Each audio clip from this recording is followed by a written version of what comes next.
Hi guys! Welcome again sa aking YouTube channel. Ayan, for this video guys, ayan, magluluto po tayo ng tilapia guys. Ayan, ginataang tilapia po. So ito ang aking tilapia, ayan. Ayan po ang ating ilalagay na may talong at saka pichay. Ayan, meron po tayong luya. Ayan, hindi po mawawala ang luya guys dahil ang luya ay nagpapatanggal po yan sa langsa. Kaya ayan, mas importante po talaga na may luya pag mga paksiw or mga ano dyan, mga may sabaw. Ayan, kailangan po ng luya kasi pampatanggal po yan ng langsa. Ayan, meron po tayong sibuyas, meron po tayong bawang at saka siling green. At ito po ang ating gata. Ito ang gata natin. At ito ang ating pangalawang gata. At syempre guys, talagyan po natin siya ng suka para hindi po nakakaumay. Para ano siya, maasim siya konti. At syempre ang ating magic sarap. Ayan. At ang ating salt at paminta. Ayan. So, ito po yung ating kawali. Ayan. Ilalagay po natin dito yung tilapia. Ayan. Ilalagay po muna natin. Lalagyan po muna natin siya ng luya yung ilalim. Ayan. Lalagyan po muna natin siya ng luya.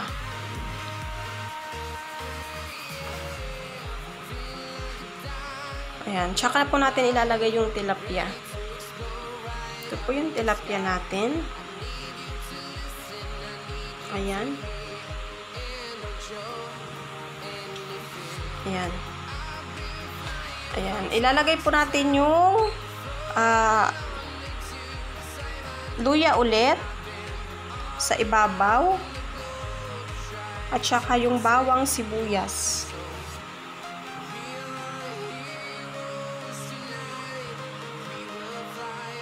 Ayan, ilalagay natin siya.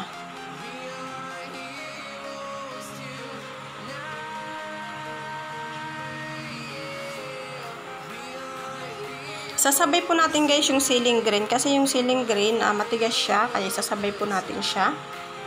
Ayan siya. Yung ating siling green, ayan, mas masarap po kasi yung ginataan na tilapia tapos maanghang siya. Mas masarap po talaga siya kaya kailangan natin ng siling green. At syempre, lalagyan po natin siya ng salt muna para umano yung ano niya. Ayan, iodized salt po yan. Kunti muna. At lalagyan po natin siya ng suka. Yan po yung ating suka. Ayan. At syempre, ang ating pangalawang gata. Ayan. Ayan muna, ayan. Kunti lang siya. Tapos, papakuluin po natin to saglit. Pag kumulo po to ng saglit lang po, ilalagay na po natin ang ating gulay kasi maano po yung gulay natin, matigas. Mabilis lang naman po kasi maluto ang ating tilapia. Nakasalang na po ang ating tilapia. Ayan, tatakpan po muna natin siya. Papakuluin lang po natin saglit at ilalagay na po natin ang ating gulay. Guys, kumulo na ang ating tilapia. Ayan, ilalagay na po natin ang ating gulay. Unahin po natin ito yung ng pichay kasi matigas siya. Lagay natin siya sa ilalim. Kasi matigas siya. Ayan.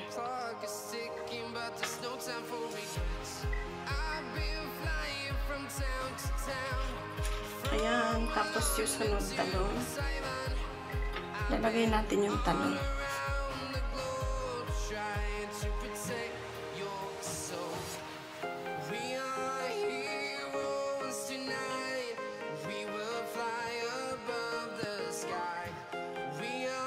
Ayan, tapos yung yung dahon ng pichay, ilalagay lang po natin sa ibabaw. Ayan, at tatakpan po natin siya guys para maluto po ang ating gulay. Ayan, tatakpan po muna ulit natin para maluto ang ating gulay. So, ayan guys, yung luto na yung ating gulay. Ayan siya. Luto na siya. Lalagyan po natin siya ng paminta. Ayan. Lagyan po natin siya ng paminta at saka magic sarap.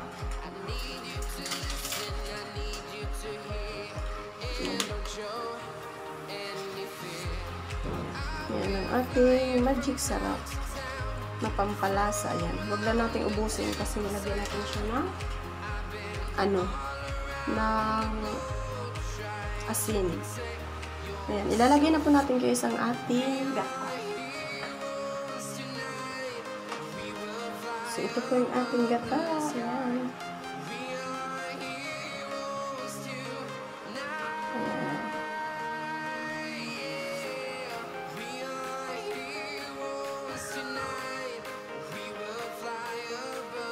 Ayan. Hahayaan lang po natin siyang kumulo guys. Hindi lang po natin siya tatakpan kasi pag tinakpan po natin siya, mawawala po yung gata niya. Ayan. Hahayaan lang po natin siyang kumulo. Ayan.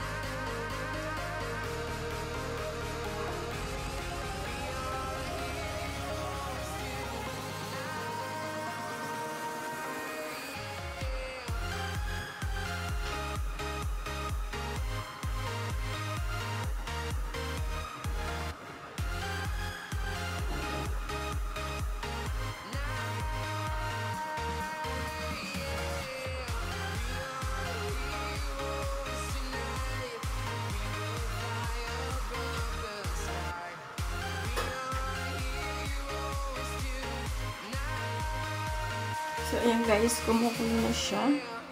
So, ayan guys, kumukulo na siya. Ayan, titikman po natin siya kung matabang. Ayan, kung matabang siya, mag-a-add ulit tayo ng salt.